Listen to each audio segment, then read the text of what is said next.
Hi, I'm Jason Wheelock with Wheelock Goldstein, real estate team at Compass here in Atlanta, and I'm here to give you our market update to give you a sense of what's been happening over the last year in real estate. All right, so what does inventory look like in Atlanta today versus same time last year? Well, we have seen an increase in homes for sale. As of the end of May 2024, there were 3.4 months of housing supply versus 2.1 months of housing supply at the same time last year, which it seems like a lot. And if you break that down, there's been a 59% increase in single family homes for sale and 79% increase in condos and townhomes. But if you read between the lines, small numbers will increase significantly when they move even the slightest bit, because 3.4 months of supply is still significantly less than what it needs to be considered a buyer's market, which is typically between 6 and 7 months of housing inventory. And what is housing inventory? It simply means that if no other house came on the market today, this is how long it would take to run out of homes to sell people. All right, so how have prices changed over the last year in Atlanta? I would say they've remained very stable. Single family homes went from an average price of $473 end of May 2024, and now they're at $506,000. Even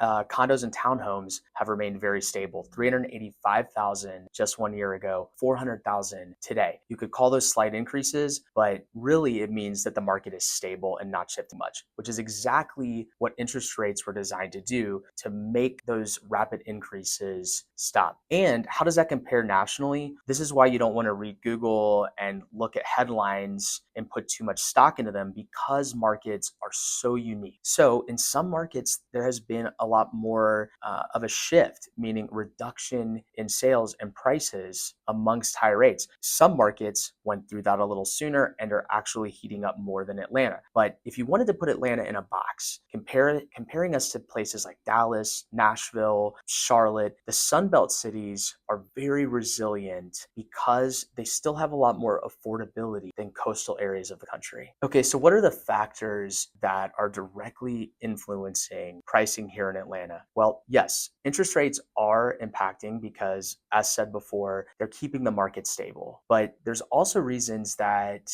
it's really strong and resilient. One, millennials, young home buyers, they really want to purchase. So it's really offsetting the interest rate increases, right? Because there's not a lot of supply available for them. There's also a lot of jobs here in Atlanta, a lot of diversity to our economy, economic growth that adds resilience. And you add that to, again, comparing us to other major markets of similar size, still one of the most affordable places. So you have a lot of factors at work that are contributing to one of the most investable and resilient real estate markets in the United States. All right, I want to offer you some other key statistics along with inventory and average price. So 1 year later, May 24 versus May 23, the median days on market for a house is 14 days today versus 12 just 1 year ago. Again, statistically insignificant. Negotiations, 100% sale to list price just 1 year ago, 99% today. So again, very stable, maybe a little bit more concessions. And then this is a favorite of mine. The average amount of showings to sell a house is 8, which can help sellers, because if you're thinking about listing your house, or if you have and you've had 8 or more showings and no offers, that might tell you something about where you need to position the house. All right, so what do these statistics tell us about how people are acting on the ground buying homes? Well, the market is still strong. However, it is a tougher market and it has gotten more expensive. And so the stats say that prices, inventory, all of these things are remaining stable, but we all know the cost of real estate is going up. So buyers, as a result, they're being more deciphering, they're slower to act, less impulsive about making offers, and sometimes they're coming back for 2 or 3 showings. So if you're selling a house, expect that it may not be quite as quick, and expect that buyers may ask for more, and sometimes they might be a little cranky about purchasing a house because they are paying maybe 20-30% more payment wise than just 2 to 3 years ago.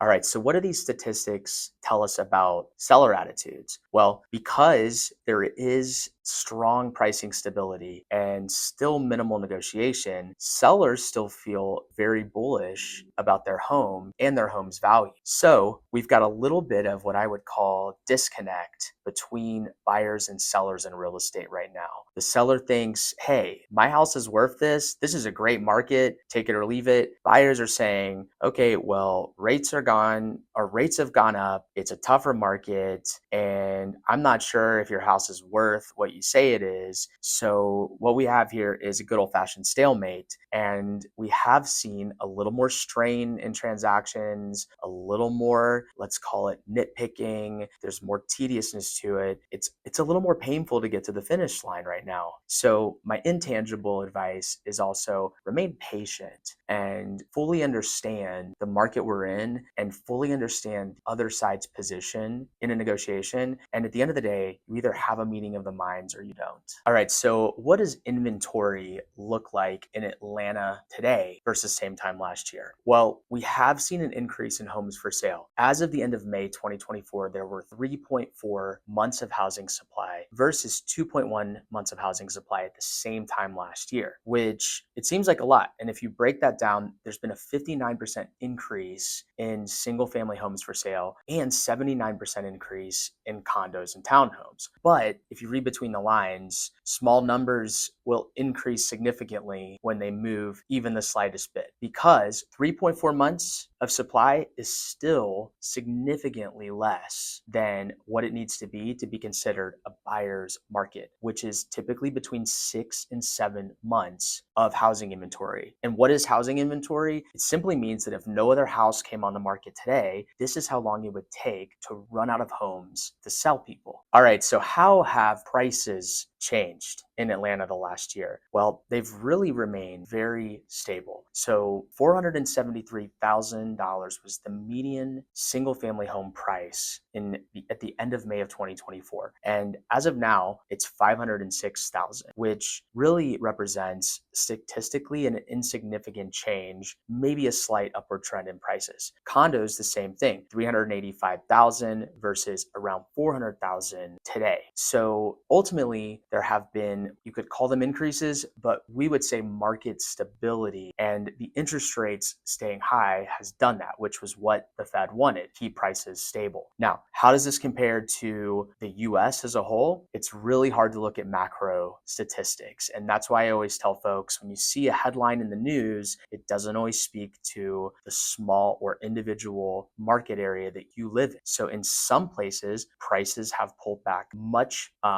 more. And in some places, they're starting to heat up even more than Atlanta. But if you wanted to put Atlanta in a box, the Sun Belt cities like Charlotte, Atlanta, Nashville, Dallas, they've seen a lot of resilience even amongst an inflationary environment. All right, so given all of the statistics and trends in the market, what should we expect in the coming year with regards to what locations or types of properties are going to be popular? Well, we've already in a previous episode talked about millennials being the biggest home buying generation now, and you can check out more on that topic on our channel. But I think a lot of those things will hold true no matter what market we're in, which is they'll be location driven, they will be quality driven. Buyers want functionality in their property. They want high quality materials in their property. It's a lifestyle, it's the environment that they're in. So we've also seen, as a result of this, new construction. Our team does a lot of this. And 2-3 years ago, any house under the sun that was new might sell in a few days. Now, if one property in the same neighborhood has poorly installed finishes, not a well thought out floor plan, it doesn't have the perception of those characteristics, it's sitting. A primo property that has all of that functionality, high quality installations, and offers what people think is expected at that price, it's going fast. So see this hierarchy of or subset of homes that are left out the pasture and don't move, in addition to primo high quality homes still moving rapidly. All right, so what tips would I give to any home buyer entering the market the next year? We know that there are some challenges with inventory as well as increased cost of living with that. I would recommend to anybody, be patient. You may not win the first offer you put in. You may not even find a house right away, and that's okay. So I would say don't feel impulsive. Don't jump on something just because you have fatigue from the home buying process, because you want to make a smart purchase right now. Also, ask a professional what else they're doing for you besides sending you MLS listings. A great real estate team or realtor is going to have access to off-market properties. They're going to have relationships with agents in their local market to help source things that are not necessarily in MLS. If I'm talking to home sellers right now in this market, here is what I would say. Most of you who didn't buy in the last 2 years have lived in your houses for 5-10 years, and you've made a